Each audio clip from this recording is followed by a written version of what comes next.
പ്രിയ സുഹൃത്തുക്കളെ നമസ്കാരം. ഞാനിപ്പോൾ നിൽക്കുന്നത് ഗുരുവായൂർ അടുത്തുള്ള ആൽത്തറയിലാണ്. ആൽത്തറ പനന്തറ റോഡിൽ ഒരു 10 മീറ്റർ മുന്നോട്ട് വന്നു കഴിഞ്ഞാൽ ഒരു ചെറിയ ഒരു ചായക്കടയുണ്ട്, രാജേട്ടൻ്റെ ചായക്കട. ഈ രാജേട്ടൻ്റെ ചായക്കടയുടെ മുകളിൽ നമ്മുടെ കലാഭവമണിയുടെ പാട്ടിലൂടെ പ്രസിദ്ധമായ ഓടപ്പഴം നിൽക്കുന്നുണ്ട്. ഞങ്ങൾ അവിചാരിതമായ ഒരു യാത്രയിലാണ് ഈ ഓടപ്പഴം കണ്ട് മുട്ടിയത്. അപ്പോൾ ഇതാണ് നമ്മുടെ ഓടപ്പഴം.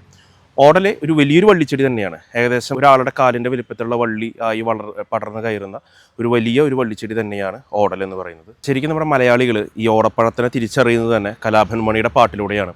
ഓടപ്പഴം പോലൊരു പെണ്ണിനെ കണ്ടു ഞാൻ എന്ന് പറയുന്നുണ്ട്. ശരിക്കും ഈ ഓടപ്പഴത്തിൻ്റെ കളറ് ഗോൾഡൻ കളറിലേക്ക് എത്തും, നല്ല മഞ്ഞ കളറിലേക്ക് ഇതെത്തും. ഇത് അത്ര മൂത്ത് തുടങ്ങിയിട്ടില്ല. നിങ്ങൾക്ക് ഈ ആൽത്തറ ഗുരുവായൂർ ഭാഗത്തൂടെ പോകുന്നുണ്ടെങ്കിൽ പനന്തറ റോട്ടിൽ വരികയാണെങ്കിൽ നിങ്ങൾക്ക് ലൈവായിട്ട് വള്ളിച്ചെടി കാണാനുള്ള അവസരമുണ്ട്. ഒരു വലിയ പുളിച്ചെടിയിലാണ് ഇത് പടർന്ന് കയറിയിരിക്കുന്നത്. ഏറെക്കുറെ ഒരു 3-4 വർഷത്തിൻ്റെ ഉള്ളിൽ ആ പുളിച്ചെടി പൂർണ്ണമായിട്ട് അപ്രത്യക്ഷമാവും. കാരണം അത്രയ്ക്കും സ്ട്രോങ് ആയ ഒരു വള്ളിച്ചെടി തന്നെയാണ്. മെഡിസിനൽ വാല്യൂ ഒക്കെ ഉണ്ട്. ഇതിൻ്റെ ഓട എണ്ണ ഉണ്ടാക്കും. ഇതിൻ്റെ ഉള്ളിൽ ഒരു കുരു ഉണ്ടാവും. ഇതിപ്പോൾ മൂക്കാത്തത് കൊണ്ടാണ് ആ കുരുവിൽ നിന്ന് എടുക്കുന്ന എണ്ണ ഉപയോഗിച്ചിട്ട് ഓടെണ്ണ ഉണ്ടാക്കും. ഈ ഓടെണ്ണ ത്വക്ക് രോഗങ്ങൾക്ക്, സോറിയാസിസ് പോലെയുള്ള അസുഖങ്ങൾക്കൊക്കെ മെഡിസിനായിട്ട് യൂസ് ചെയ്യുന്നുണ്ട്.